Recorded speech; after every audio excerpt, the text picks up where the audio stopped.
हजरत अली रज़ियल्लाहु अन्हा ने फरमाया, कोशिश करो कि तुम दुनिया में रहो, दुनिया तुम में न रहे, क्योंकि कश्ती जब तक पानी में रहती है वह खूब तैरती है, लेकिन जब पानी कश्ती में आ जाए तो वह डूब जाती है।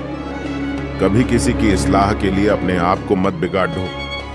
घर में गुस्सा करना गोया घर को वीरान करना है।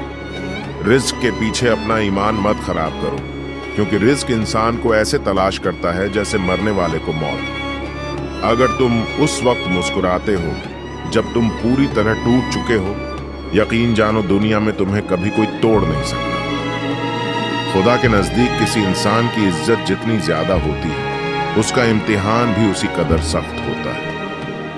अजीज नाज़रीन, अगर आपको हमारी वीडियो पसंद आई हो तो हमारे चैनल को सब्सक्राइब करें और इसे ज़्यादा से ज़्यादा शेयर करके हमारी हौसला अफजाई करें, ताकि हम और भी वीडियो आपके सामने लाते रहें। जज़ाकल्लाह खैर।